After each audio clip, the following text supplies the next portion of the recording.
Vamos a ponernos en esta mañana en presencia de Dios, a pedirle nuevamente que sea a través de su Espíritu Santo, no con nuestras fuerzas, no con nuestros pensamientos, no como nosotros creemos que es agradable a Dios, sino como verdaderamente agrada a Dios, que en esta mañana estemos y permanezcamos delante de Él, para que la palabra que el Señor Jesucristo ha traído a nuestra vida en este día caiga en buena tierra y siga dando esos benditos y gloriosos frutos. Amén. Cierre sus ojos, póngase en manos del Señor Jesucristo.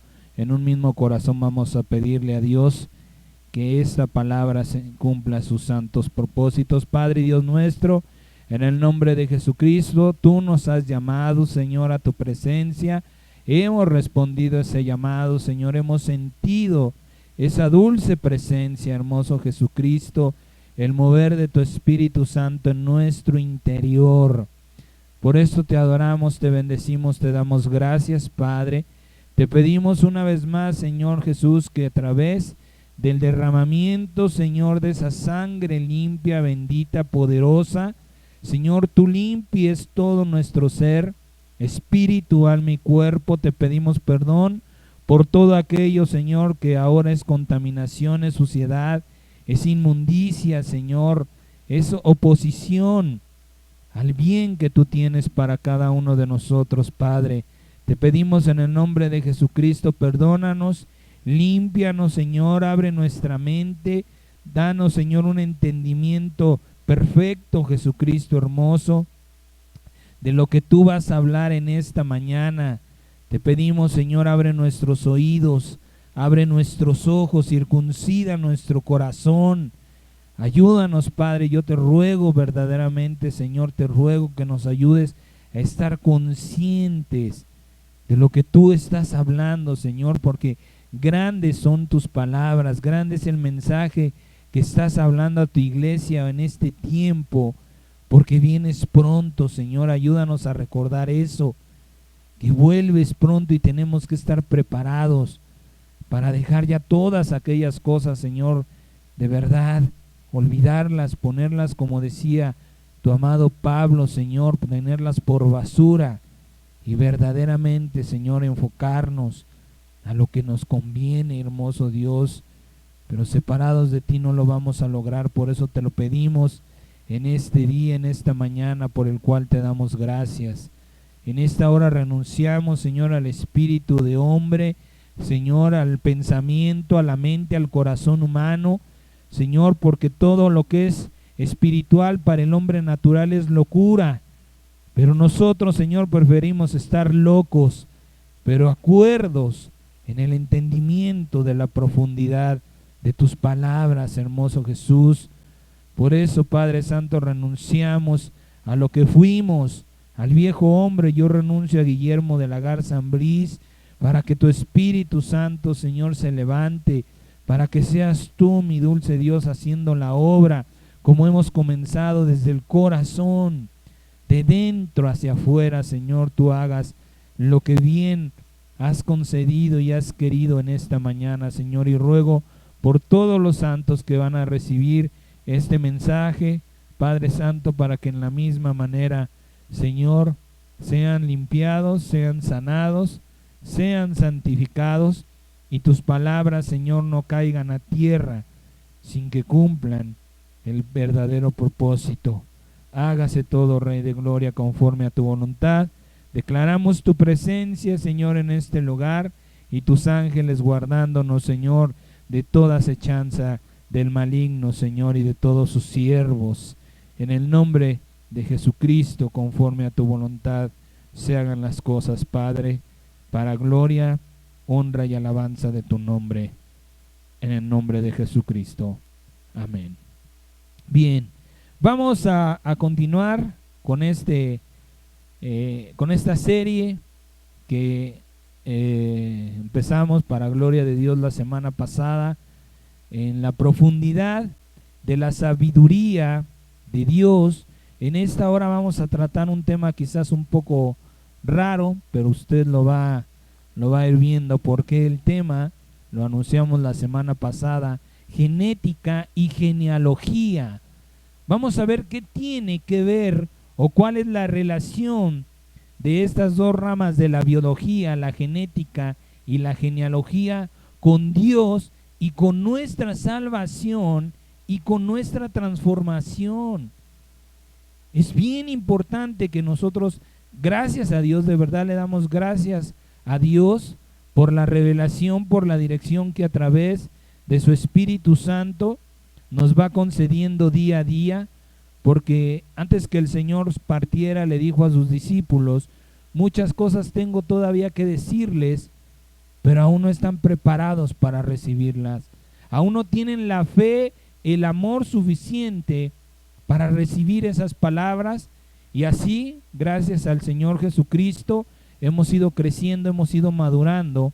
Y lo decíamos hace un momento, qué importante es lo que Dios está hablando en este último tiempo para nuestra vida.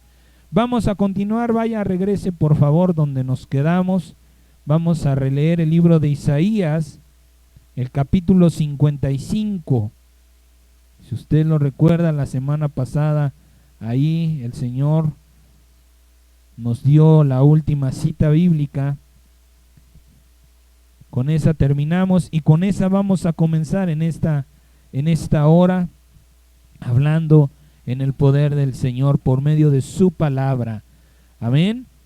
Isaías capítulo 55, vamos a leer del verso 8 al verso 11, dice la palabra de Dios: porque mis pensamientos no son sus pensamientos, ni sus caminos mis caminos, ha dicho el Señor. Como son más altos los cielos que la tierra, así son mis caminos más altos que los suyos, más altos que sus caminos, y mis pensamientos más que sus pensamientos. Porque como desciende de los cielos la lluvia y la nieve, y no vuelve allá, sino que riega la tierra y la hace germinar y producir, y da semilla al que siembra y pan al que come, así será mi palabra que sale de mi boca. No volverá a mí vacía, sino que hará lo que yo quiero y será prosperada en aquello para que lo envíe, para que la envíe. La semana pasada hablábamos de la diferencia, de los diferentes frutos que produce la misma palabra. En aquella parábola del sembrador encontramos que en unos dio fruto, en otros no, en otros fue de muy corta duración. ¿Sí? Esos son los diferentes frutos que da la palabra de Dios. Y nos hablaba el Señor haciéndonos saber que eso se debe a la fuerza de impacto con la que la palabra de Dios penetra en la mente y en el corazón de cada uno de nosotros. Hablamos que para que el mensaje de Dios que recibimos fuera más profundo, ¿sí?, penetrara cada vez más, es necesario que cada uno por su propia cuenta sobreedifique. Primera de Corintios capítulo 3 de 7 al 15, ahí el apóstol Pablo nos hace saber que nuestra misión como ministros de la palabra es poner el fundamento, pero la responsabilidad es de cada quien. Y Pablo ejemplifica diciendo: algunos edifiquen con oro, otros con plata, otros con piedras preciosas, otros con hojarasca, otros con heno. Pero lo importante es no dejar el mensaje así. Ya lo escuché, agarro, me levanto, me voy y pues ahí, a ver qué sucede, a ver qué pasa en mi vida. ¿Sí? Al sembrar un árbol grande, de grandes frutos, es importante la profundidad donde se siembra la semilla, para que con el crecimiento y el desarrollo del árbol, éste tenga suficiente espacio donde crezcan sus raíces que lo alimentan y lo sustentan. Si la profundidad no fue la correcta, el mismo crecimiento del árbol lo hará caer y desarraigarse y morirá sin fruto. Lo mismo pasa con la palabra de Dios. Si no penetra lo suficiente, no va a dar el fruto. ¿Sí? Esa es una manera de ejemplificar, de ilustrar lo que la semana pasada, ¿sí?, a resumidas cuentas, el Señor Jesucristo nos habló en ese mensaje del impacto profundo. Pero ahora entonces vamos a ver cuál es el fruto o el propósito de la palabra de Dios. Para empezar, mire que estamos hablando, incluso ahí, ahorita lo vamos a ver en lo que acabamos de leer, ¿sí?, se habla en singular, no se habla en plural, ¿sí? Estamos hablando de fruto, propósito, palabra, no en plural, no estamos hablando de frutos, propósitos o palabras. Ahí mismo en el versículo 10 dice, y será prosperada en aquello. Está hablando, no dice en aquellos o en aquellas, ¿sí?, para la que le envié, no para las que le envié. Por ahí tenemos que empezar a entender el mensaje de esta mañana. Dios está hablando primero en singular. Un propósito, una palabra. ¿Sí? Y usted va a ver por qué es importante que nosotros entendamos esto. Y vamos a ver un ejemplo bíblico de esto. Vaya por favor al libro de Gálatas, capítulo 5, versículo 22 y 23. Gálatas, capítulo 5, 22 y 23 dice la palabra del Señor. Fíjese cómo está escrito.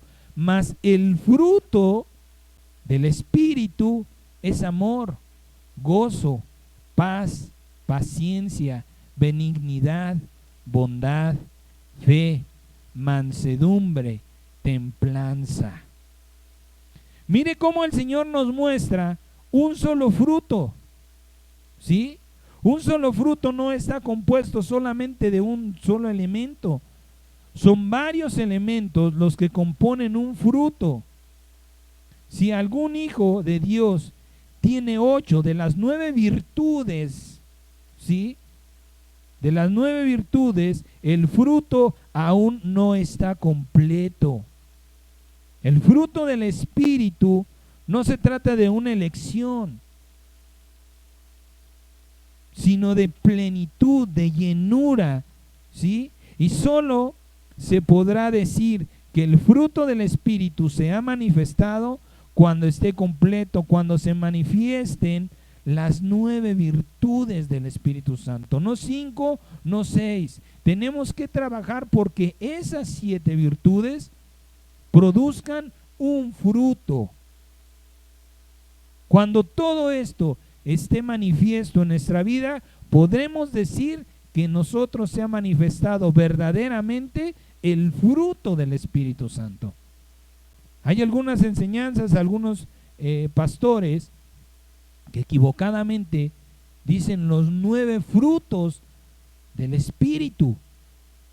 Pero mire cómo la Biblia lo maneja en singular. Dice, el fruto. ¿Qué conforma ese fruto? Amor, gozo, paz, paciencia, benignidad, bondad, fe, mansedumbre, templanza. Eso es lo que verdaderamente compone el fruto. Si nosotros pelamos una manzana, lo primero que nos vamos a encontrar es la cáscara. Pero la manzana no es solo la cáscara, el fruto está dentro. Y dentro del fruto vienen las vitaminas, las proteínas, los minerales, todo el bien que tiene ese fruto. ¿Sí?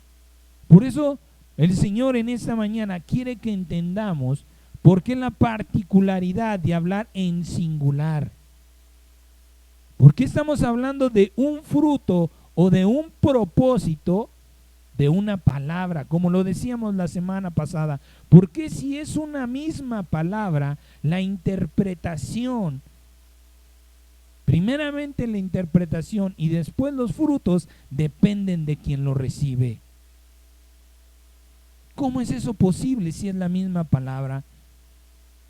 ¿Cómo es posible que si yo le dijera salga de este lugar, algunos quizás saldrían por la ventana, otros por la puerta, otros por la puerta de atrás, cuando solo hay una puerta de entrada?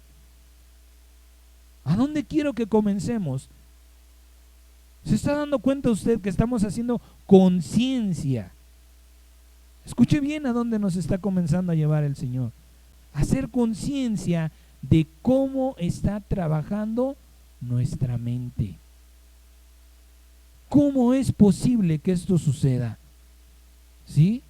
Así como el propósito, el fruto del Espíritu Santo tiene que ser completado, así la palabra de Dios se manifiesta cuando penetre a lo profundo de la mente y del corazón. Si la palabra de Dios entra incompleta, no va a cumplir el propósito por el que fue enviada. Y por eso estamos viendo tantos errores en nuestra vida. Y es lamentable y es triste, amados hermanos. Y esto no es de hoy día, ¿eh? Yo lo recuerdo, tengo, si mal no recuerdo, 2005, 10, como 18 años. 18 años en el Evangelio de Cristo. Y ya escuchaba yo al pastor que siempre decía, hacía una ilustración que a mí me ha parecido muy incorrecta y la he escuchado muchas veces. Decía que el famoso pescadito que representaba el cristianismo, muchas personas lo ponían en la parte de atrás del vehículo y decía, el carro tal vez sea cristiano, pero el chofer, ¿quién sabe?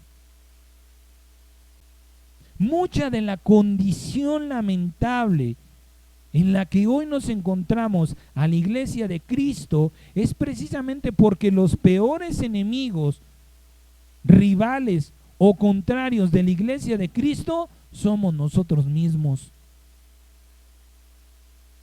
Pareciera que el mandamiento de Dios fue: agárrense del chongo los unos contra los otros. Ciertamente que Dios nos ha mandado a corregirnos, pero hoy día vemos problemas, ¿sí? Pastores contra pastores. ¿Y qué va a pasar? ¿O qué pasa? La iglesia de este pastor está con él, va a ir contra aquel. ¿Y qué va a hacer la iglesia de aquel? Se va a levantar y vamos a estar en un pleito. ¿Por qué razón? Porque no estamos cumpliendo, nuestra mente no está trabajando como Dios quiere. Es triste, pero somos nosotros siempre con tú dices y no haces. ¿Cuántas veces no lo hemos dicho? ¿Cuántas veces no ha salido de nuestra boca?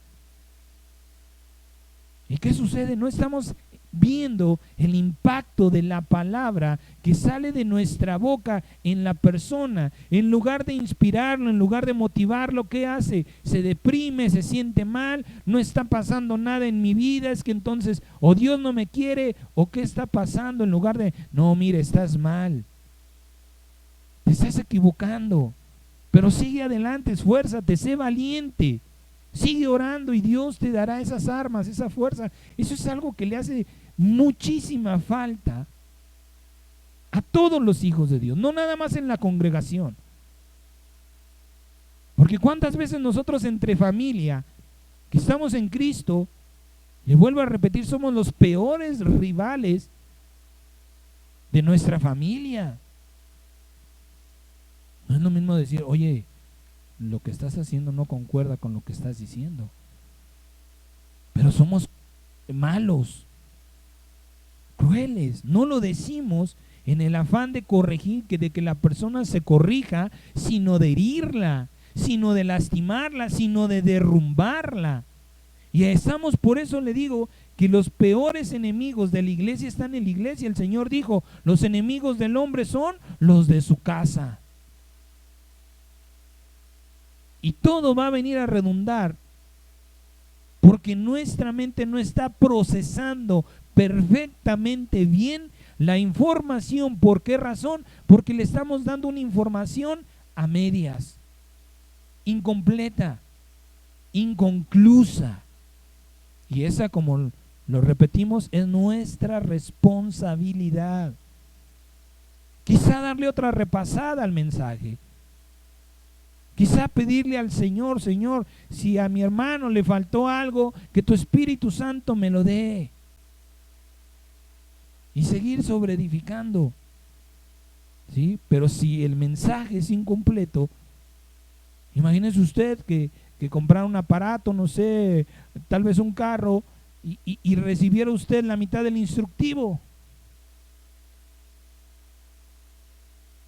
¿Cómo va a operar bien lo que usted acaba de adquirir si el instructivo viene a medias? Y eso es lamentable y tristemente lo que está pasando en este tiempo con los mensajes de la palabra, de una palabra que Dios quiere que produzca un fruto, ¿sí? ¿Por qué podemos decir a ciencia cierta que ninguno aparte del Señor Jesucristo, ¿sí?, la palabra de Dios ha cumplido su propósito? ¿Por qué me atrevo a afirmar categóricamente que excluyendo al soberano y glorioso Dios nuestro Jesucristo, no ha habido un solo hombre, ni siquiera Pedro, ni Pablo, ni Juan, ni siquiera ellos? Se lo digo a ciencia cierta. ¿Por qué no hay otro como el Señor Jesucristo? Porque aún nadie ha alcanzado la estatura del varón perfecto. Aún sigue siendo el único. ¿Y eso desde dónde? ¿Cuál es la raíz? ¿Cuál es la raíz de que el Señor Jesucristo sea el único? No es que Dios lo haya llamado el unigénito, ¿sí? Ahorita se lo voy a mostrar. Pero ¿cuál es la razón, si me permite la expresión, de que en la historia de la humanidad hasta el día de hoy solo haya uno como el Señor Jesucristo? La raíz de todo esto tiene que ver con la información que hay en nuestra mente y en nuestro corazón. Vamos a ver si es la voluntad de Dios que solamente Jesucristo o Jesús sea el único con poder, con gloria que Dios quiere que se manifieste. Vaya, por favor, regrese al libro de Romanos, capítulo 8, verso 27. Romanos, capítulo 8, versículo 27 al 29, dice la palabra del Señor. Romanos 8, 27 al 29 dice: mas el que escudriña los corazones sabe cuál es la intención del Espíritu, porque conforme a la voluntad de Dios intercede por los santos. Y sabemos que a los que aman a Dios todas las cosas le ayudan a bien. Esto es, conforme a su propósito. Nuevamente en singular, no sus propósitos, su propósito, son llamados, porque a los que antes conoció también los predestinó para que fueran hechos conforme a la imagen de su Hijo, para que Él sea el primogénito. Fíjese que no dice la Escritura para que sea el único, para que sea el primogénito entre muchos hermanos. Dios le dio las primicias, por supuesto que sí. Alguien tenía que comenzar, y el Señor Jesucristo sabe por qué las tiene. No porque fue el elegido, sino porque Él eligió creerle a Dios. Porque Él fue el que siguió a Dios hasta la muerte. ¿Sí? Pero miren nada más lo que la palabra de Dios nos dice. Él tiene que ser el primogénito entre muchos. ¿Cuál es la voluntad de Dios? Ciertísimamente que la voluntad de Dios es que haya más de un Jesucristo en el mundo y para su reino sempiterno. Pero cuántas iglesias, cuántos pastores incluso han dicho que nosotros no somos dioses. ¿Cuántos pastores se han atrevido a decir que esto es una blasfemia? Que nosotros no podemos ser igual. Que Jesucristo es Jesucristo y de ahí para abajo todos somos siervos. ¿Y qué caso tendría que el Señor Jesucristo haya muerto en la cruz si vamos a seguir en la misma condición? No era necesario. Si Él iba a seguir siendo Dios y nosotros una simple creación, sin mayores expectativas, ¿para qué derramar su vida? ¿Para qué derramar su Espíritu Santo? ¿Para qué sufrir el dolor, el sufrimiento, la angustia, la carga del pecado? Si nada iba a cambiar. Mas sin embargo, si vemos la obra del Señor Jesucristo, tiene que tener un propósito. Tiene que tener un fin. Y este es el fin: que Él sea el primogénito, pero que le sigan muchos. ¿Sabe usted por qué Él es el primogénito de entre los muertos y no es el primero que resucitó? El profeta, uno de los profetas, no recuerdo cuál, antes de la venida de Cristo resucitó a aquel que le dieron de comer los cuervos. ¿Es Elías? Creo que sí, ¿no?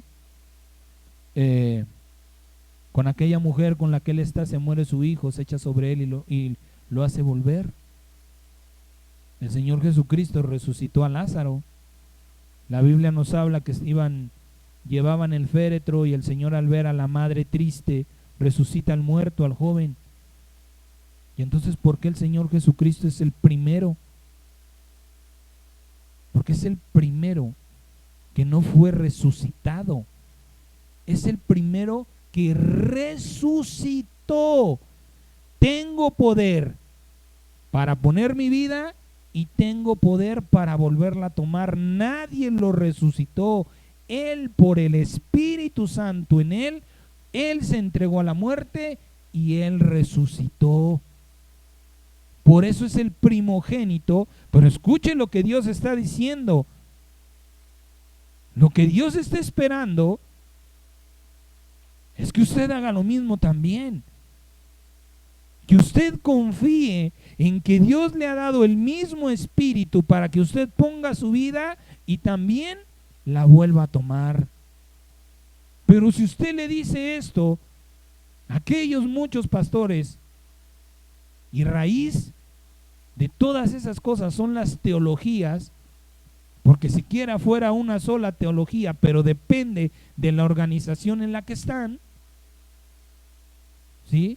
Todas esas teologías, para ellos esto es una blasfemia. Y si es una blasfemia, entonces, ¿qué quiere decir la palabra con que Él sea el primogénito entre muchos? Porque lo que Dios está mandando, ¿sí?, es que alcancemos la estatura de Él. ¿A qué se refiere por medio del apóstol Pablo Dios con que alcancemos la estatura? Que estemos al mismo nivel de Jesucristo. Pero Jesucristo ya no está al nivel, ¿sí?, con el que ahora lo conocemos. Pablo dice que si aún lo conocimos en carne así, ya no lo conocemos así, porque ahora Él ha subido al nivel supremo como Dios. Volvió a su nivel y no nos está mandando a ser iguales, pero sí a tener una similitud con Él, no como Dios, no en su soberanía, no para que nos pongamos como aquel que se atrevió a desafiarlo, no, sino como aquellos que están agradecidos por lo que fuimos y por lo que ahora somos. Y lo vemos reflejado de verdad, amados hermanos, en la vida y en la Biblia. ¿Quién era el rey David?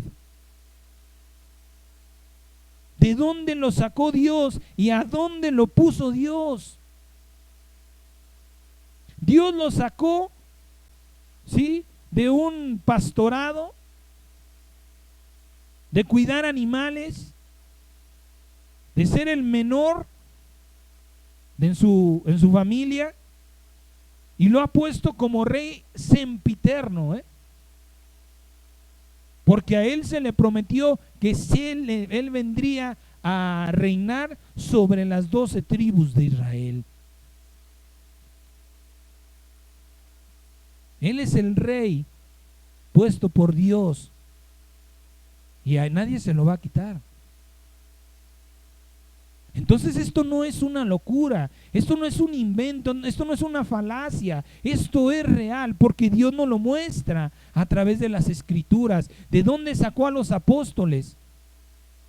De simples pescadores, la Biblia los llama del vulgo. Malamente, pero para que usted me lo entienda, de la chusma. ¿Y sabe dónde está su lugar? Delante de su trono. Esos 12 apóstoles son uno de los 12 ancianos que van a ocupar los 24 tronos delante del trono de la gloria. ¿Por qué son 24? 12 tribus de Israel y 12 apóstoles. Esos van a estar ahí, los patriarcas y los apóstoles. Mire qué lugar de gloria les ha puesto el Señor. Entonces, ¿por qué nosotros minimizarnos? ¿Por qué atar a la iglesia pensamientos, a ideas falsas que solamente nos están impidiendo crecer a la estatura del varón perfecto? Porque para empezar, ellos mismos no tienen un conocimiento exacto, no tienen una información perfecta, por cuanto sus mentes verdaderamente no están conectadas con Dios. Eso es una realidad, triste realidad, con la que hoy vemos a la iglesia de Cristo. Hoy vemos con, ¿cómo se llama? Asociaciones cristianas. Bueno, yo conozco nada más una, para gloria de Dios, donde manejan médicos, donde manejan abogados, licenciados, por si usted tiene un problema. Y entonces, ¿dónde está Dios? ¿Cuándo el Señor Jesucristo recurrió a un licenciado? Mientras le estaban acusando, dijo: ¿sabes qué? Tengo derecho a estar delante, a que esté un abogado delante de mí. No te voy a contestar nada, Herodes. Cuando el Señor Jesucristo, habiendo sido golpeado, pidió que se le acercara un médico. Es que verdaderamente la fe no ha alcanzado la perfección.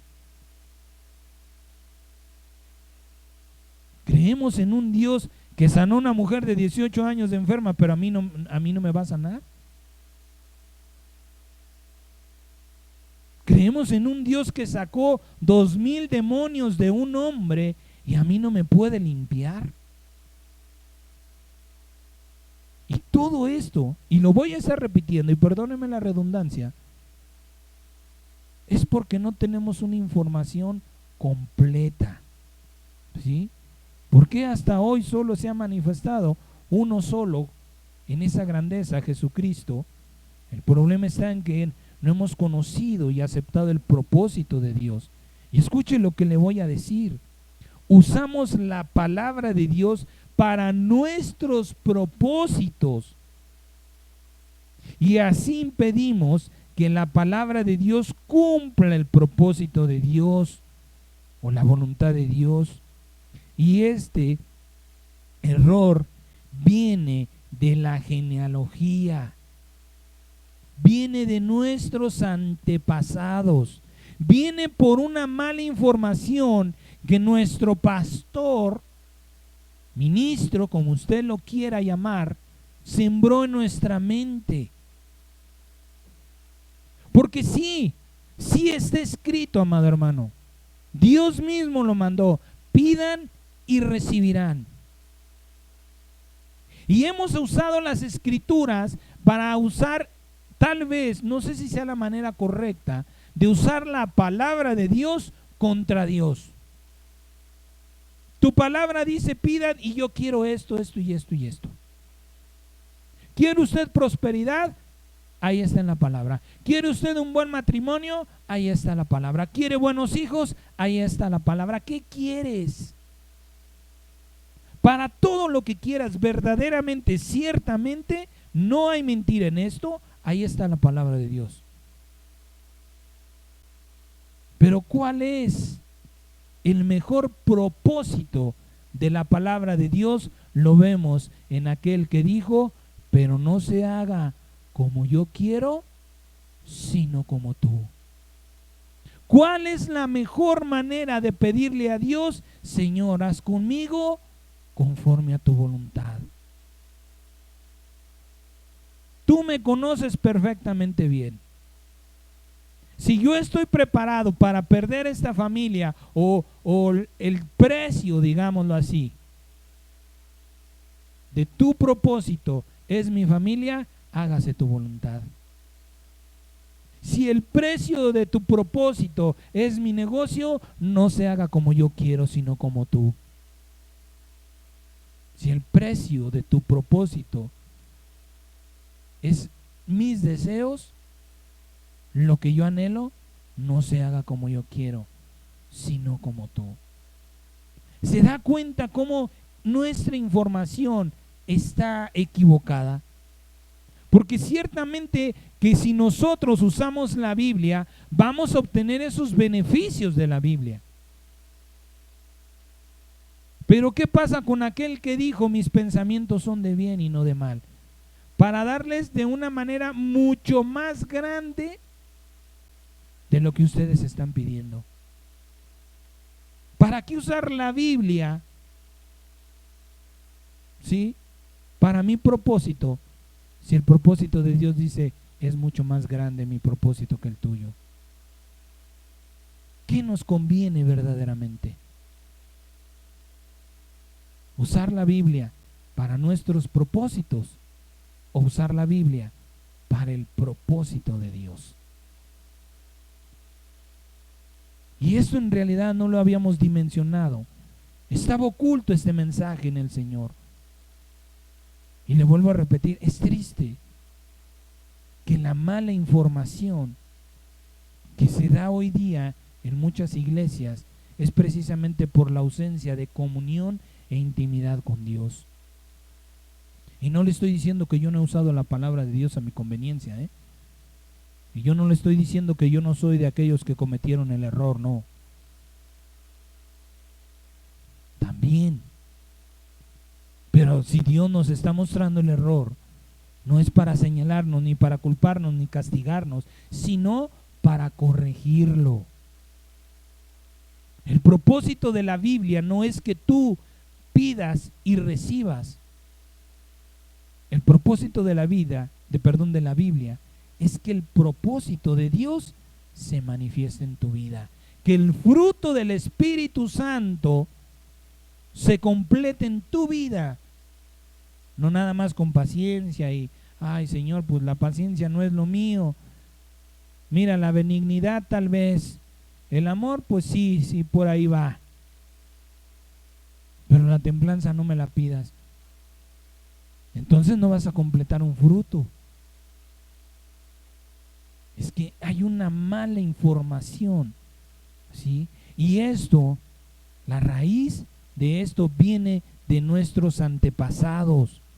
El error a ciencia cierta yo no se lo puedo decir, ¿sí? De cuántas generaciones pasadas y que sigue hasta el día de hoy es cómo se ha catalogado la Biblia. Es como el hombre ha intervenido de mala y errónea manera en las Escrituras, en este santo libro, ¿sí? Los estudiosos, los teólogos de la Biblia, la han catalogado en libros históricos, libros proféticos, libros poéticos, profetas mayores, profetas menores, evangelios, revelaciones. ¿Sí? Ciertísimamente que el enumerar los libros en capítulos y en versículos ha servido para un mejor conocimiento y localización de los textos bíblicos, eso sí. Pero ¿cuál es el efecto del catálogo o de la manera en que los teólogos, los muchos estudiosos de la Biblia, ¿sí? ¿Cuál es el efecto que ha traído en nuestra vida? Esto tal vez le pueda parecer un poco exagerado y legalista, pero vemos por los frutos en nuestra vida, por los efectos los vemos reflejados en que solo existe solamente uno conforme a la voluntad de Dios, el Señor Jesucristo. ¿Sí? El que ellos llamen libros proféticos, libros históricos, ¿cómo ha impactado en nuestra vida? Hablemos de la importancia y el potencial de la mente. Vamos a entrar, usted se recuerda, ya hablamos en otro tiempo, qué importante es la mente. Cómo nosotros tenemos preparado nuestra mente, ¿sí? Si en nuestra mente y corazón estamos convencidos de algo, eso va a ser lo que nos guíe y lo que dé forma a nuestra manera de vivir. Es decir, si yo estoy convencido que puedo ser médico, actuaré y viviré como lo hace un médico. Así la Biblia. Si yo estoy convencido de que algunos libros son poéticos y no me gusta la poesía, ¿qué va a pasar con esos libros con los que yo estoy convencido que sí? Ay, es que David era un Don Juan, Salomón era un Mil Amores, y lo único que ahí pusieron es pura poesía. ¿Qué va a pasar si a mí no me gusta? Lo voy a desechar.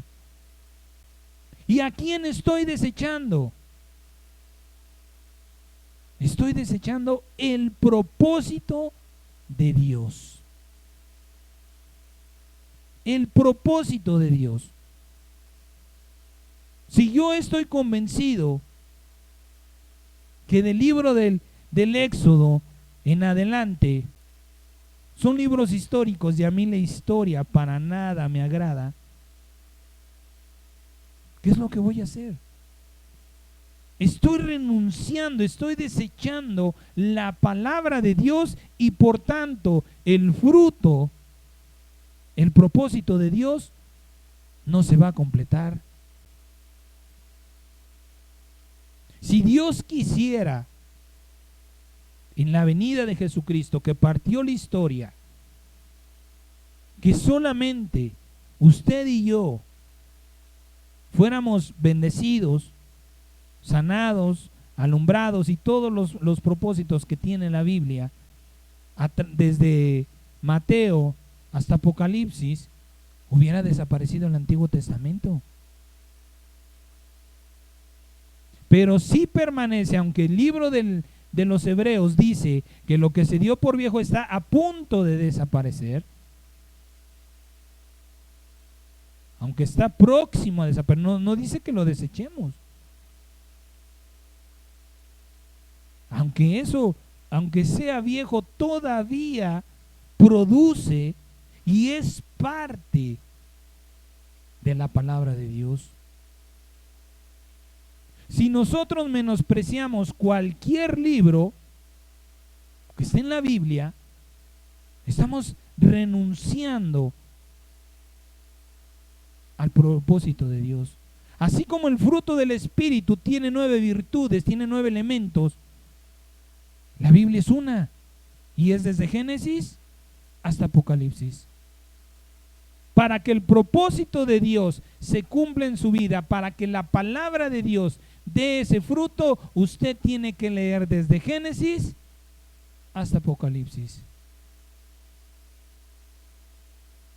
Porque todos estos libros, cada palabra, por eso el Señor dijo, ni una jota, ni una tilde pasarán. No le podemos quitar ni una coma, ni un acento, o menospreciarlo, porque eso va a venir a afectar a nuestra vida. A nuestra vida. por eso vemos la tremenda y lamentable condición en la que vivimos, en la que estamos como iglesia. Somos muy buenos para ponernos como jueces, eso sí. Somos muy buenos jueces para juzgar a los demás. Muy buenos para ver la paja en el ojo del hermano, pero la viga, nuestras vigas no las vemos. No sabemos juzgar. No sabemos animar al hermano. No sabemos llevar las cargas de los débiles. No sabemos ministrarlos. No sabemos cómo verdaderamente hacer una oración de poder, de fe. Vemos muchas decadencias. Vemos muchas faltas en nuestra vida porque la información no está completa. Y no quiero cargar la culpa en uno, porque yo no sé quién comenzó a catalogar así la Biblia. Él no tiene la culpa. No tiene la culpa el indio, sino el que lo hace compadre. La culpa la tenemos cada uno de nosotros, porque hemos aceptado el pensamiento de hombres en lugar del mensaje de Dios. Esa es el gran error que hemos venido cometiendo, y ahí entra la genealogía en el mensaje de esta mañana. Estamos arrastrando, así como arrastramos la idolatría por causa de nuestros padres, así estamos arrastrando el desprecio, el menosprecio de la palabra de Dios, porque lo han catalogado hombres. ¿Sí? Por eso es importante que nosotros verdaderamente hagamos conciencia, le pidamos a Dios que nos ayude a estar conscientes. Mateo capítulo 22, versículo 29, por favor. Mateo 22, 29, dice la palabra del Señor. Fíjese, entonces respondiéndole Jesús les dijo: se equivocan. Es un gravísimo y tremendo error ignorar las escrituras. Aquí sí no habla en singular. ¿Por qué aquí está hablando en plural? Porque está hablando desde el Génesis hasta el Apocalipsis. No sí, está hablando de escrituras, no de palabra. Erráis ignorando las escrituras y el poder de Dios. ¿Dónde está el poder de Dios? El orden es importante y lo vamos a ver más adelante.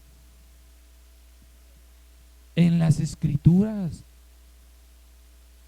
Pablo, hablando a los romanos, le dijo: y no me avergüenzo del evangelio, porque es poder de Dios para el que cree. Para el que cree. Ese es el poder de Dios. ¿Cómo entonces vamos a ver reflejado el poder de Dios? No cometiendo el error de clasificar, de catalogar la escritura, ¿sí? De decir esto sí me gusta, esto no me gusta, y repito, yo soy uno de los primeros, y lo digo abiertamente, porque el Señor está aquí. Uno de los libros que, gracias a Dios, porque ahora me ha llamado a corregir, o el libro de la Biblia que no me gustaba, es el libro de Números. Lo he leído una pura vez, erradamente, pero ya Dios me guiará por qué. ¿Sí? Yo le digo esto para no hacerme ver como el que no ha cometido el error, como para no hacerme ver como el enviado, el mensajero perfecto de Dios. No. También vivo en esta carne errada. Solamente soy el mensajero que en esta mañana Dios ha levantado para corregir nuestro error. ¿Sí?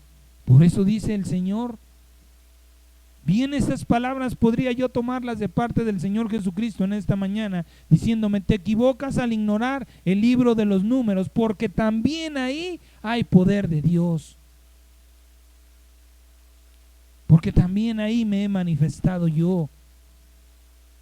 Porque también ahí estoy yo. Ahora, ¿qué dice Dios de su palabra? En el libro de Apocalipsis, capítulo 1, versículo 8 y 22, 13, se da testimonio del Señor Jesucristo, que Él es el Dios del Génesis, que creó los cielos y la tierra, y es el mismo Dios que recorre toda la Biblia, ¿sí? Y no solamente toda la Biblia, sino toda la historia del universo y del mundo y de la humanidad. ¿Por qué le digo esto? Porque vamos a ver que ese Dios, ¿qué dice de su palabra? Vaya al libro de Juan 6:63, por favor. Vamos a ver si la palabra de Dios es poesía, ¿sí? Es historia, es evangelio, es revelación, es mayor y menor, como algunos lo califican. Veamos qué es, según aquel que inspiró a los hombres para escribir esta palabra. San Juan 6:63 dice: el Espíritu es el que da vida, la carne para nada aprovecha. Las palabras que yo les he hablado son espíritu y son vida. Esto es la Biblia. No tenemos que darle ninguna categoría, ninguna calidad humana. El libro de los Salmos no es poesía. El libro de los Salmos es un fruto del profundo amor que David sentía por Dios. David no era un poeta. Salomón no era un poeta, no. Mentira, engaño de la mente. Error de aquellos que han sobreestudiado la Biblia, poniendo al Espíritu Santo a un lado, ignorando al Señor. La intención de David, la intención de Salomón, no era escribir esas palabras para que un hombre supiera cómo conquistar el corazón de una mujer, para que un hombre pudiera tener 1000 mujeres, para que un hombre tuviera reinas y concubinas, hijos desastrosos. Ese no es el propósito de Dios. No es volvernos un Don Juan o un Mil Amores. El propósito de esa palabra es que Dios comience a trabajar desde dentro de nosotros. Lo decíamos la semana pasada. Él nos formó en lo profundo, en el vientre, en lo secreto. ¿Cómo va a trabajar el Señor? Hace un momento le decía yo, cuando empezamos nuestro servicio, vamos a meternos en intimidad, en el corazón con el Señor. No externamente, sino en lo secreto. Dice el Señor, lo que está en la Biblia, lo que es la Biblia, lo que está puesto desde Génesis hasta Apocalipsis, es vida para tu espíritu. Todas esas palabras, ni una jota, ni una tilde, ni una coma, ni un acento están de más. Todo es perfecto y va a darle vida a tu espíritu. Eso es la realidad de las Escrituras. Y le vuelvo a repetir, si nosotros estamos convencidos de que este libro le va a dar vida a mi espíritu, voy a ir a buscar este santo libro. Pero si a mí no me gusta la historia y algunos libros son históricos, pues mejor los quito. Y el propósito de Dios no se va a cumplir en nuestra vida. Porque el propósito, le vuelvo a repetir, de Dios se va a cumplir cuando leamos desde Génesis hasta el Apocalipsis. No importa que no lo entienda. Para eso tengo la ayuda del Espíritu Santo. El propósito de la palabra de Dios es darte vida, no conocimiento de historia, de poesía, de evangelismo, de revelación, etc. ¿Cuál es la importancia de darle vida a tu espíritu? El día miércoles, para gloria de Dios, hablamos de esto. Mateo capítulo 24-28. Mateo 24-28.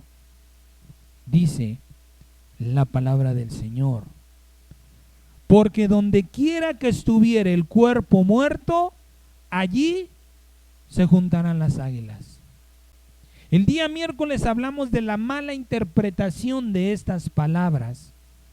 ¿Cómo es que algunas personas lo traducen en los lenguajes actuales de la Biblia? Dicen que donde esté el cuerpo muerto, ahí se juntarán los buitres. Usan esa palabra, buitres. Lo que no entienden es que el Señor no está haciendo una ilustración de sus palabras, no está dando un ejemplo, está dando un mensaje. Estas palabras, porque donde quiera que estuviere el cuerpo muerto, allí se juntarán las águilas. El Señor nos daba la revelación con una pregunta muy sencilla: ¿qué hay donde está el cuerpo muerto? Un espíritu vivo. Estas palabras, este libro de la Biblia le va a dar vida a tu espíritu para que muera tu cuerpo, y cuando venga el Señor Jesucristo, tú seas reunido con Él. El Señor mismo lo dijo: me voy a prepararles lugar, pero me voy y volveré y los atraeré a mí mismo. Si en la venida del Señor Jesucristo el cuerpo de pecado no está muerto, no habrá arrebatamiento. Tendrán, espero en Cristo Jesús nos ayude, me ayude a matar ese cuerpo, porque si no nos vamos a tener que aventar la gran tribulación. Vea el mensaje tan profundo de las palabras, de la sabiduría de Dios y la mala interpretación de algunas personas. ¿Por qué? Porque no conocen a Dios. Porque no conocen el lenguaje figurado que el Señor Jesucristo usaba y sigue usando. Las águilas no se pueden comparar en ninguna manera con buitres. El Señor hubiera dicho buitres directamente. ¿O por qué no usar como las hormigas se juntan en el plátano? O las moscas a la miel. Si lo que Él quería era dar una ejemplificación de lo que estaba hablando, hubiera dado otra cosa. O así como el imán atrae el hierro, el fierro. Pero Él está diciendo: porque donde quiera que estuviera el cuerpo muerto, el cuerpo muerto, ¿qué nos queda cuando el cuerpo está muerto? Un espíritu vivo. Dicho de otras palabras, ¿sí? Donde quiera que esté el Espíritu Santo vivificado y el cuerpo muerto, ahí serán atraídos. Si no tenemos esa condición, esa calidad en la venida del Señor Jesucristo, ¿cómo nos juntaremos con Él? Por eso es importante que nosotros veamos la palabra de Dios como Dios mandó, no como el hombre se le ocurrió la maravillosa idea de catalogar los libros. Es la palabra de Dios, es vida a mi espíritu. Es de lo que mi espíritu se va a alimentar para que en la venida del Señor Jesucristo yo pueda ser reunido con Él. Porque por medio del apóstol Pablo ha dicho que nadie, como dice, la carne y la sangre no heredarán el reino de Dios. ¿Cómo entonces lo heredaremos? Sino en el Espíritu. Si en carne y sangre no podemos heredar, entonces es espíritu. Vea las maravillosas cosas que hace Dios.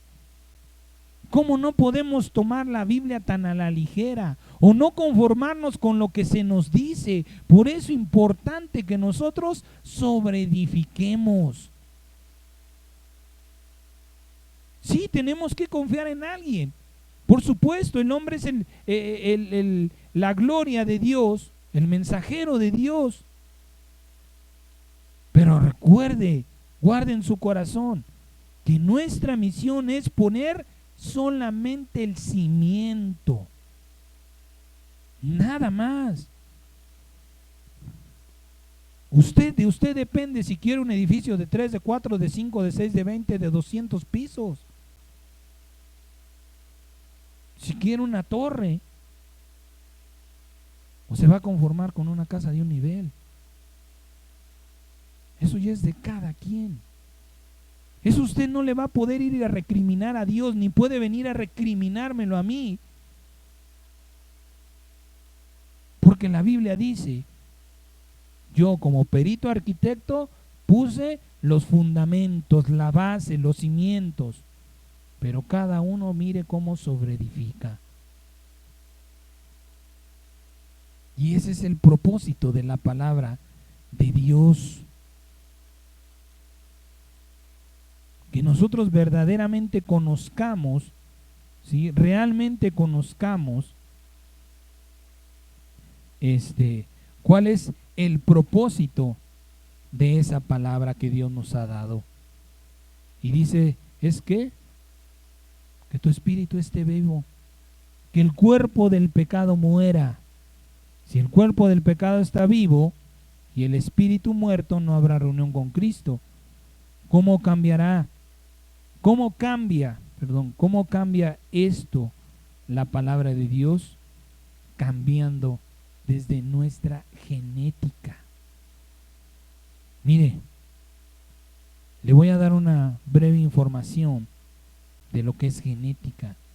Genética es una rama de la biología que estudia cómo los caracteres hereditarios se transmiten de generación en generación.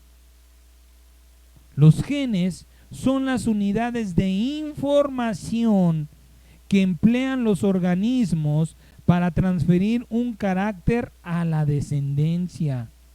El gen contiene codificadas las instrucciones para sintetizar todas las proteínas de un organismo.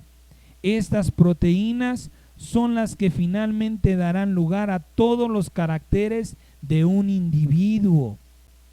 Cada individuo tiene para cada carácter 2 genes, uno que se hereda de su padre y otro de su madre.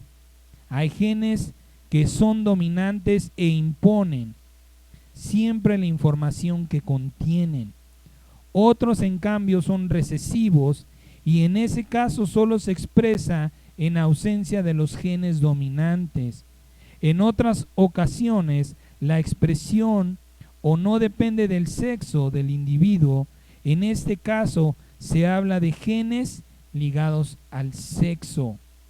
La genética adquiere una especial relevancia cuando estudia la transmisión de enfermedades, del mismo modo que se hereda de padres a hijos el color de los ojos.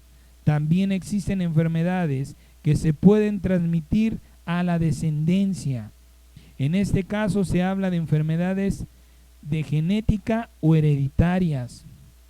Estas enfermedades se producen porque la información para sintetizar las proteínas no es la correcta.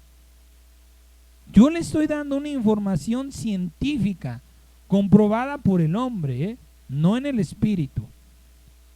Esto ha mutado, por lo que la proteína se sintetiza, no puede realizar de forma correcta su función, dando lugar al conjunto de síntomas de la enfermedad. Los genes son en realidad fragmentos de ADN, ácido desoxirribonucleico, nucleico, una molécula que se encuentra en el núcleo de todas nuestras células y constituye una parte esencial de los cromosomas. El ADN es en definitiva la molécula en la que se almacena las instrucciones que permiten el desarrollo y el funcionamiento de los organismos vivos. El ADN almacena esta información en un código de 4 letras, A, T, G y C. El conjunto de letras con las que se puede sintetizar una proteína se denomina gen. Alteraciones en esta información pueden producir proteínas no funcionales que pueden provocar el desarrollo de una enfermedad. El paquete completo de instrucciones de ADN, también llamado genoma, está dividido en 23 volúmenes de información llamados cromosomas. De cada uno de estos volúmenes tenemos 2 copias, una heredada de nuestro padre y otra de nuestra madre. Cada cromosoma contiene miles de genes. Si nosotros no nos estamos preocupando de la manera, y lo dijimos hace tiempo, en que trabaja nuestro cuerpo, no nos vamos a dar cuenta si estamos obrando bien o obrando mal. A través de esta información científica que le acabo de leer, si usted no la entendió, a resumidas cuentas, toda la información de la vida que estamos viviendo está guardada en nuestra sangre. En el libro de Levítico el Señor nos dijo, en aquel tiempo se lo dijo a Moisés, pero nos habla en este tiempo diciendo, en la sangre está la vida. Toda la información que tú necesitas para una vida en este mundo y continuando está en tu sangre. Está en nuestra sangre. ¿Sí? Toda esa vida se va conformando, toda esa información, ¿sí?, se va recopilando, la vamos adquiriendo por nuestros antepasados, por nuestra genealogía. Qué importante es que nosotros sepamos verdaderamente todas estas cosas, ¿sí? Por causa del tiempo y de la genealogía, la información que hay en nuestros genes se ha trastornado, ha cambiado, se ha modificado, se ha desordenado. Aquí en México tenemos una manera vulgar o malamente de decirlo, lo que llamamos el teléfono descompuesto. Y lo podemos ver cómo estamos, cómo nuestra mente no está trabajando de manera correcta si hacemos este experimento. Lo hemos hecho como juego. Pero si lo ponemos por obra, si ponemos una fila de personas y le damos un mensaje al primero, vamos a ver que el último no va a dar el mismo mensaje. ¿En dónde comienza a trastornarse la palabra? Porque dentro de esa línea, dentro de esa formación de personas, hubo alguno que su mente no estaba trabajando correctamente.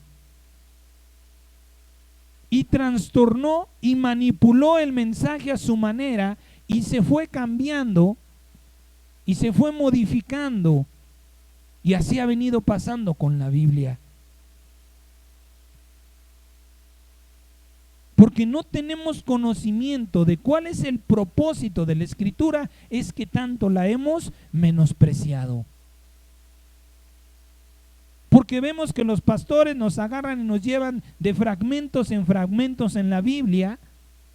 Nosotros no agarramos y leemos un libro en orden.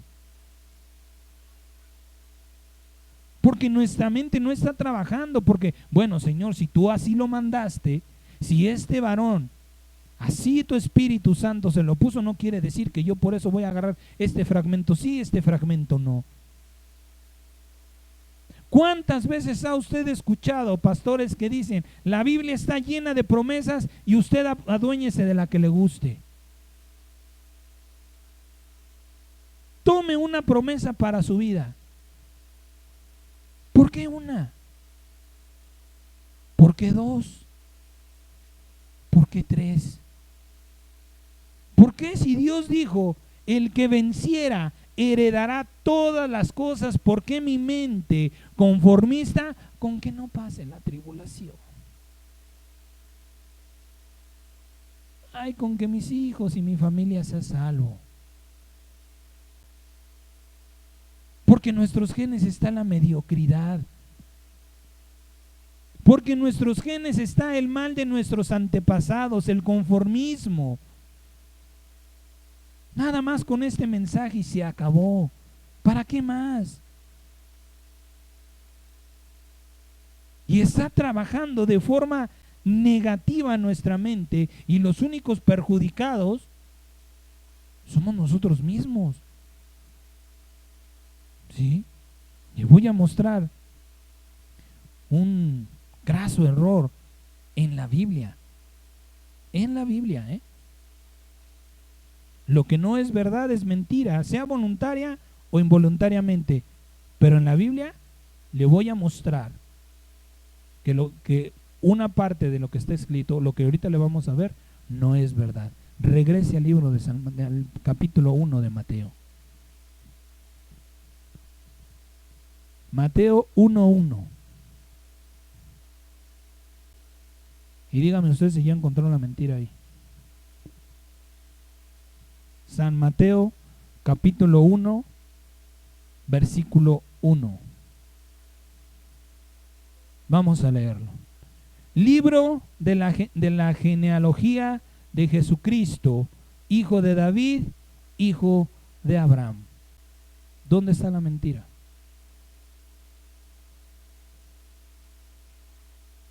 La mentira es la cuarta palabra. La genealogía de Jesucristo.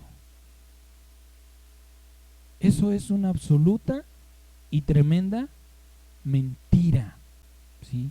Si la genealogía del Señor Jesucristo está formada por genes de la lista de estas personas, de estos antepasados, estamos condenados.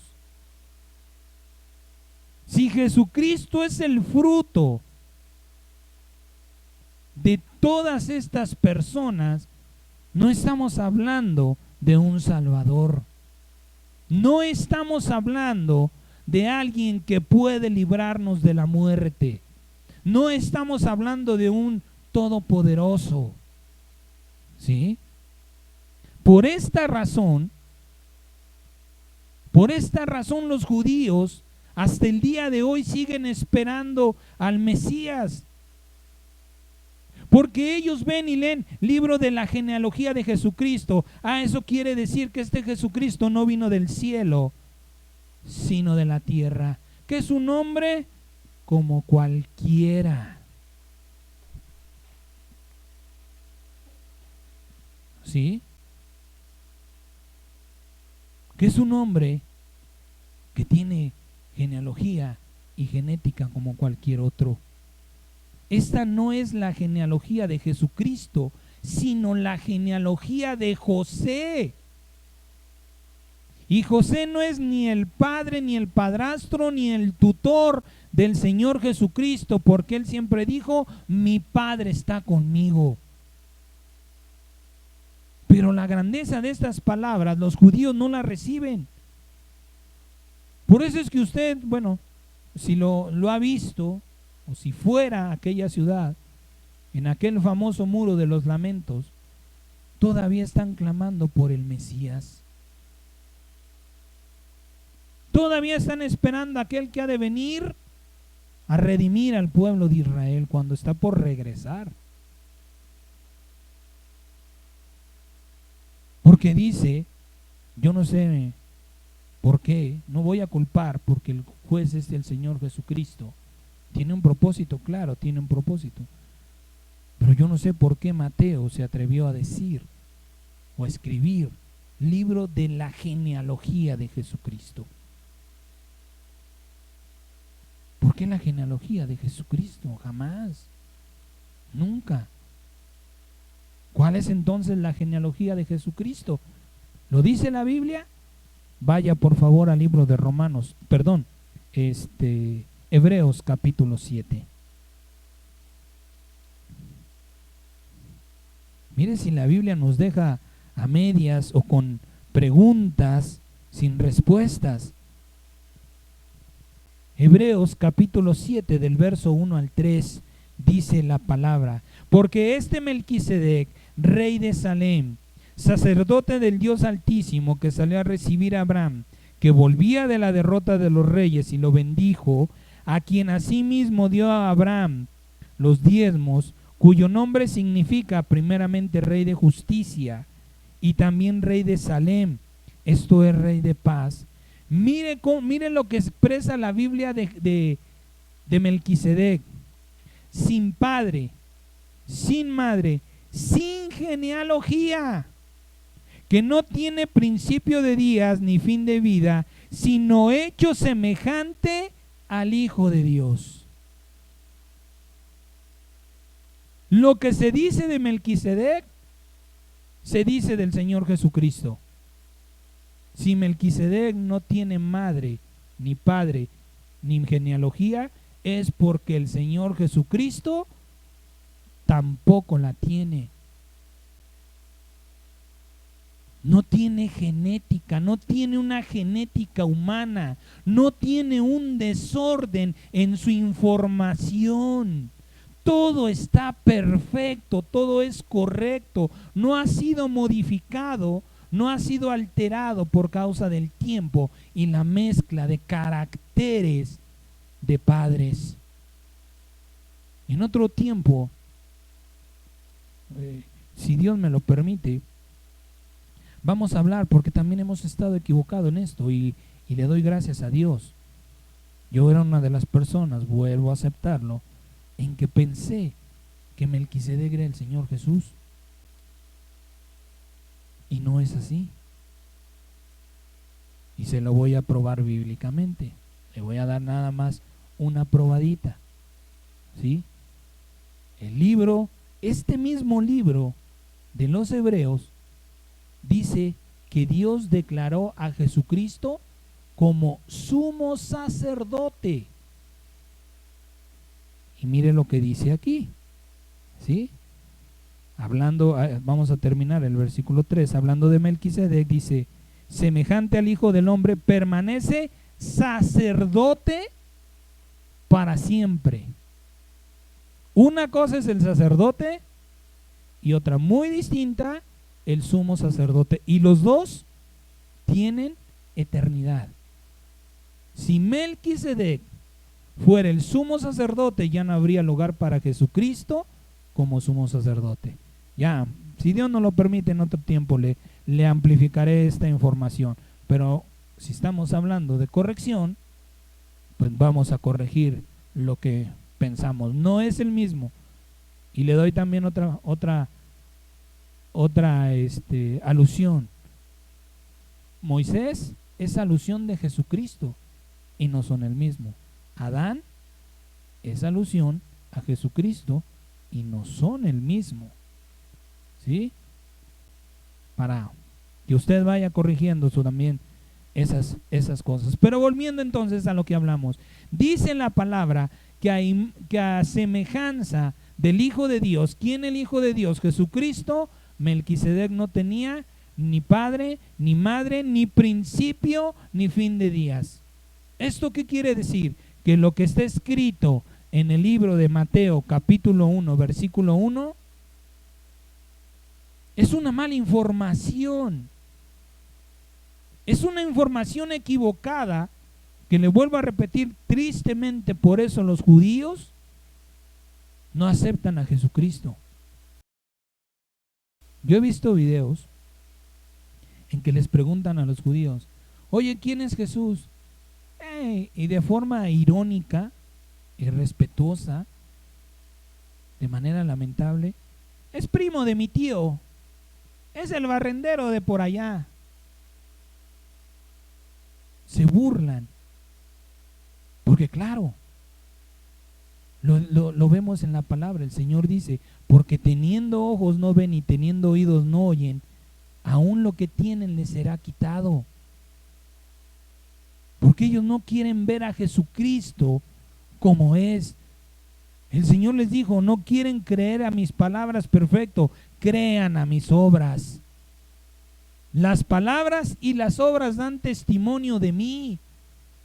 ¿Quién antes de mí levantó un muerto de 4 días? ¿Quién antes de mí dio de comer a una multitud de más de 5,000 personas? ¿Quién antes de mí caminó sobre las aguas? Pero endurecieron su corazón. ¿Por qué razón? Porque vieron a Jesucristo como un hombre cualquiera. Este hombre es pecador. Creemos a Moisés. ¿Quién de ellos estuvo con Moisés? ¿Quién de ellos verdaderamente conoció cara a cara a Moisés para decir, sí, Moisés no miente y Jesucristo sí, Jesús sí? ¿Se da usted cuenta cómo nuestra mente no concuerda? ¿Cómo podían creerle a Moisés si ni siquiera lo habían visto? El mismo Señor les dijo, ¿cómo pueden seguir la ley? ¿Cómo pueden decir que le creen a Dios si ni siquiera lo obedecen? ¿Cómo me van a recibir si ni siquiera lo que Moisés les dio, ustedes lo reciben? Es impresionante la grandeza de nuestra mente, pero la mala manera en que puede trabajar. Jesucristo no tiene genealogía, por lo cual su genética es perfecta. El fruto de la Biblia es reordenar toda la información contenida en los genes de nuestra sangre, de nuestro ADN, trastornada por la genealogía, por nuestros antepasados. Y para muestra basta un botón. Por el impacto de la profundidad de la palabra de Dios, su información ya fue corregida. Usted ya no cree ni adora a los ídolos del mundo. El Señor corrigió esa información y usted se reúne y usted viene al único, santo, justo y verdadero Dios, porque ahí la palabra ya corrigió su ADN, ya corrigió la información que usted tenía mal. Usted pensaba que había una deidad detrás de cada imagen. Y cuando el Señor le dijo, no, estás equivocado, eso es una mentira. Mira, háblale a ver si te responde. Mira, que mueva los ojos, que te haga sentir lo que yo te hago sentir. Usted se convenció. En ese momento toda la información que usted tenía de los dioses paganos, mundanos, se derrumbó y se reordenó la verdad en sus genes. Solamente hay uno, un solo Dios y soberano, que se manifestó por amor a su creación en Jesucristo nuestro Salvador. Basta una pequeña prueba para que usted y yo veamos con nuestra mente y con nuestro corazón cuál es la intención de la Biblia. Reordenar todo lo que está equivocado en nuestro corazón, en nuestra mente, en nuestra información. Todavía hay mucha mala información en nuestra genética por corregir, y solo con un impacto profundo de la palabra de Dios cambiará la mentira por la verdad en la información almacenada en nuestro ADN, y no cambiará de una genealogía, y nos cambiará de una genealogía pecaminosa a una perfecta semejante a nuestro Señor Jesucristo. Filipenses capítulo 1 versículo 6, por favor. Filipenses capítulo 1, versículo 5 y versículo 6 dice la palabra del Señor: por nuestra comunión en el Evangelio. Aquí lo está, ¿cómo se llama? Ejemplificando de una manera resumida. ¿Sí? Aquí Pablo, al llamar el Evangelio, no solamente está diciendo, porque ¿cuál Evangelio? Si vemos la Biblia hay 4 evangelios. Entonces nada más en los evangelios, ¿en cuál? ¿En el que tú quieras? No, Pablo está diciendo, al decir evangelio, está diciendo en la escritura, en la Biblia, por nuestra comunión en toda la escritura, en toda la Biblia, ¿sí? Desde el principio, desde el primer día hasta el día de hoy, por la comunión, por aceptar, por no despreciar ni menospreciar nada de la escritura, desde el primer día hasta hoy, vamos a estar persuadidos de esto, que el que comenzó en nosotros la buena obra, la perfeccionará hasta el día de Jesucristo. ¿Cómo tú vas a tener la certeza de que serás transformado, de que alcanzarás la estatura del varón perfecto? Por tu comunión en la escritura. Porque nada tengamos en poco, ni en más, ni en menos. Porque todo Dios lo escribió para un solo propósito. Vemos muchos libros en la Biblia, pero puestos en uno solo. Porque es un propósito y es una sola la palabra de Dios. Dios quiere que nos despojemos de esa genética, de esa genealogía. Que no digamos, es que mi papá, es que mi mamá me quería mucho, mi abuelito, ¿cómo es posible que me haya engañado? Estaba engañado como tú. Tu papá, tu abuelito no te iban a hacer un daño a propósito. Si te transmitieron un engaño es porque ellos fueron engañados y nada más. Pero eso no quiere decir que tú tienes que seguir manteniendo esa clase de errores. Quiere decir que simplemente estás equivocado y el propósito de Dios es corregirte, darte una buena información de todas las cosas. Vamos a terminar en el nombre del Señor Jesucristo. Hebreos capítulo 12, versículo 1 al 7. Hebreos 12, del verso 1 hasta el verso 7.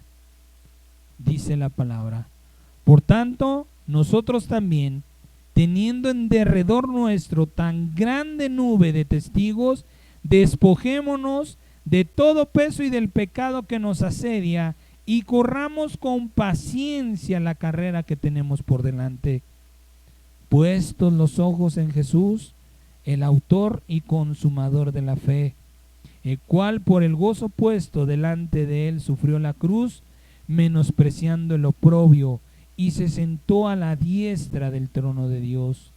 Consideren aquel que sufrió tal contradicción de pecadores contra sí mismo, para que su ánimo no se canse hasta desmayar, porque aún no han resistido hasta la sangre, porque aún no hemos sido corregidos en nuestra genética, ¿sí? Combatiendo contra el pecado, matando el cuerpo del pecado y dándole vida al espíritu. Y han ya olvidado la exhortación que como a hijos se les dirige, diciendo: hijo mío, no menosprecies la disciplina del Señor, ni desmayes cuando eres reprendido por Él, porque el Señor al que ama disciplina y azota a todo al que recibe por hijo. Si soportan la disciplina, Dios los trata como a hijos, porque ¿qué hijo es aquel al que en el Padre no disciplina, no corrige? Tenemos que aceptar la corrección que Dios nos está dando. Se lo decía yo hace un momento. Yo también era de la idea que Melquisedec era el Señor Jesús. Y anoche, para gloria de Dios Padre, mientras yo escribía este mensaje, me puso el Señor a meditar y dije, Señor, sí es verdad. Porque no puede haber dos sumos sacerdotes. Entonces, uno es sumo sacerdote y el otro sacerdote. No estamos hablando de la misma persona. Y gloria a Dios por el Espíritu Santo que me hizo saber lo que le decía yo. Moisés era una alusión de lo que iba a ser el Señor Jesucristo y no son la misma persona. Es aceptar eso. ¿Por qué? ¿Por qué ponernos en la terquedad, en la necedad de decir, no, es que no somos como Dios? Si la Biblia dice, y llamó dioses a aquellos a quienes vino la palabra, y la palabra no puede ser quebrantada, ¿por qué la quebrantamos? ¿Por qué el miedo? Si Dios nos llamó dioses, ¿por qué el miedo a hacerlo? Mejor dejemos que lo haga. Mejor no le estorbemos a Dios usando su palabra para nuestros propósitos, sino puesto los ojos en Jesús, digamos como aquel, no se haga como yo quiero, Señor, sino como tú. Que tu palabra dé el fruto, el propósito que tú quieres. Y si el precio es mis deseos, hágase tu voluntad.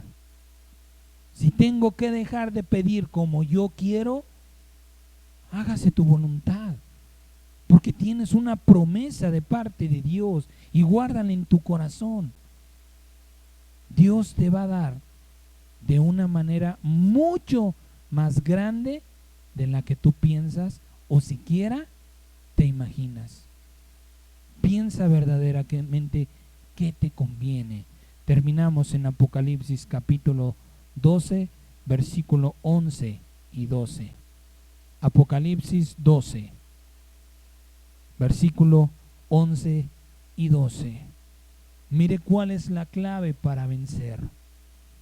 Y ellos le han vencido por medio de la sangre del Cordero, no por medio de la sangre contaminada y mal informada de nuestra genealogía y de la palabra del testimonio. ¿Qué necesitamos para vencer? La sangre de Jesucristo y amar, dejar que Dios a través de su palabra haga su voluntad. Y menospreciaron sus vidas hasta la muerte. Deja de pedir lo que tú quieres. Deja de pedir lo que tú quieres para que seas limpio hasta la sangre. Resistas el pecado hasta la sangre. Por lo cual, miren lo que dice: alégrense los cielos y los que moran en la tierra. Los cielos y los que moran en la tierra se alegrarán.